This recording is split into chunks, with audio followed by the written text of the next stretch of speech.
Voilà, c'est le deuxième jour, jour que je marche. Et oui, et oui, je l'avoue, j'ai triché. J'ai dit que je partais de chez moi, et en fin de compte, euh, pour le deuxième jour, j'avais fixé un rendez-vous avec un collègue qui devait faire le deuxième jour avec moi. J'ai dit. Et donc, pour la première étape, on s'était fixé rendez-vous à Quimperlé. Et pour moi, aller de chez moi jusqu'à Quimperlé, ça faisait plus de 30 km. Donc, je me suis octroyé l'autorisation de diminuer la première pour qu'elle fasse simplement 21 km. Et je le regrette pas. Vu le poids que j'avais sur le dos, le début, ce fut dur. La première journée, j'ai eu un petit peu de crachin, mais intermittent, donc ça m'a pas vraiment gêné. Ensuite, vous verrez que... Non, je vous verrai pas parce que j'ai pas fait de vidéo. C'est pas facile de faire des vidéos quand on marche, quand on en bave et quand on n'a pas l'habitude de faire des vidéos. Donc là, une petite bière pour le réconfort, des petits fruits secs pour tenir le coup avant le repas. Mais je suis étonné.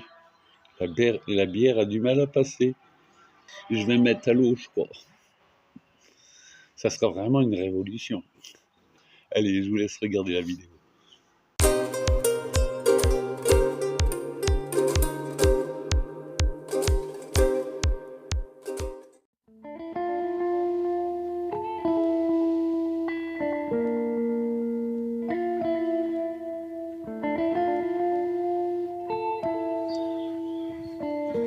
Et voilà, c'est parti.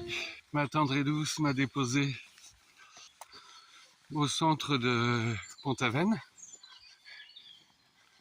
Et maintenant, je me retrouve à marcher sur la véloroute. C'est une route désaffectée.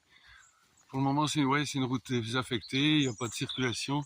C'est cool, le paysage n'est pas mal. Donc, par contre, un détail qu'il faut que j'aborde, c'est on fait son sac quand on part, on le pèse et tout, on est vachement rigoureux. Et puis à la fin, une fois qu'on l'a bien pesé, on se dit tiens, faut que je rajoute la bouffe. Et puis ça, j'aimerais bien manger ça, puis ça, puis ça. Puis ensuite, il y a l'eau. Et on se retrouve avec un sac à dos de 15-16 kilos, je sais plus. Mais c'est lourd. C'est lourd. Et je vais me dépêcher de me séparer du superflu. Et il va falloir attendre ce soir. Ah, c'est pas terrible ça. Allez. Voilà. Voilà où je suis perdu dans les campagnes, il n'y a pas un bruit. C'est ce à quoi j'aspirais. Certes, c'est du bitume, mais le bitume à ce tarif-là, ça va. Ça use les chaussures, mais le corps ne morfle pas.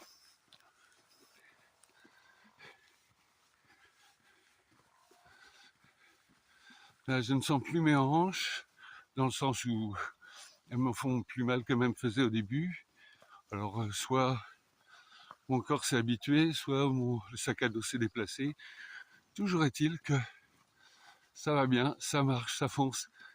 Enfin, ça fonce. Tout est relatif.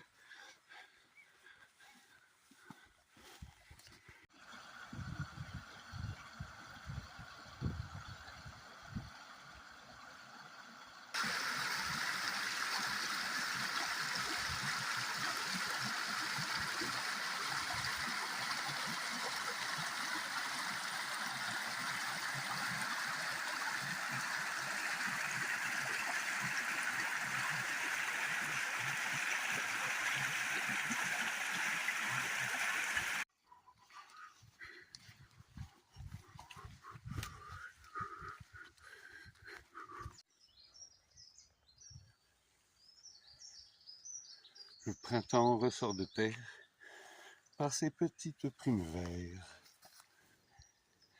qui bordent le talus.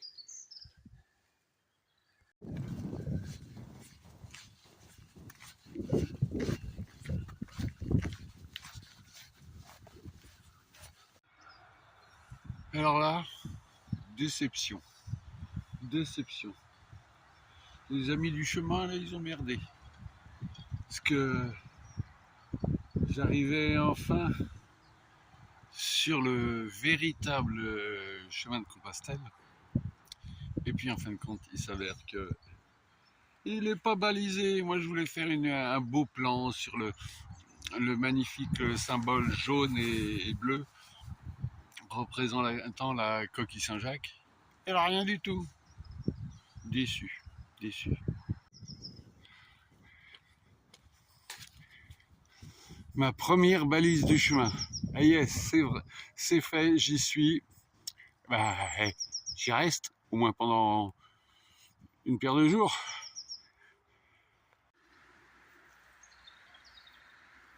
Il est 8h30, ou presque 8h30, je sais pas exactement.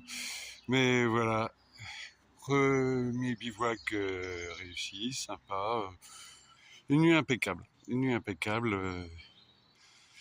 Et reparti. Voilà, je vous montre un peu le cadre dans lequel j'étais.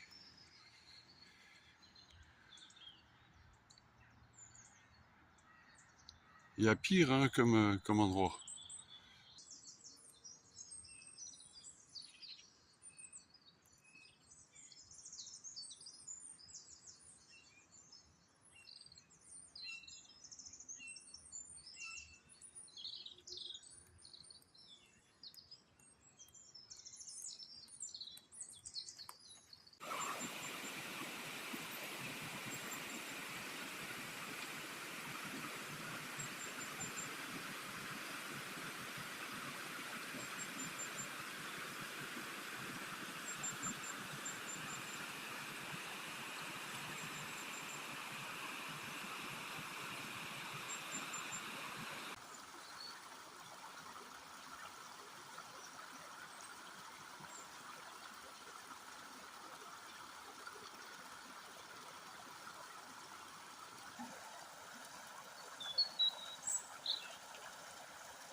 Me serais-je trompé de sens?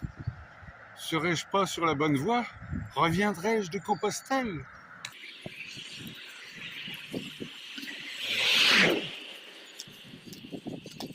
Ouf, finalement non. Je vais dans le bon sens.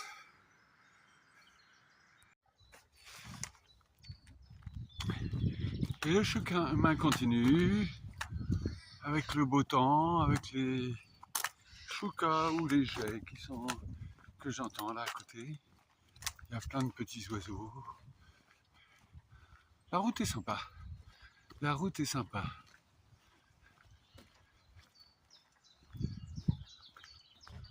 Enfin, j'en bave quand même. Je vais pas faire mon kiki.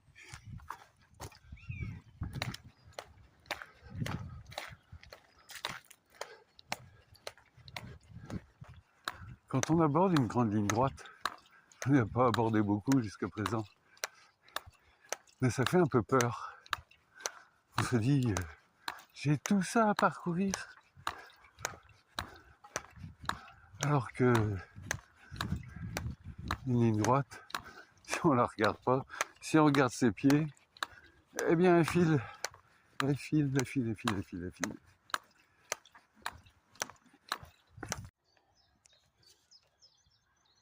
C'est pas sous les pavés de la plage, c'est à côté de l'asphalte, la petite fleur.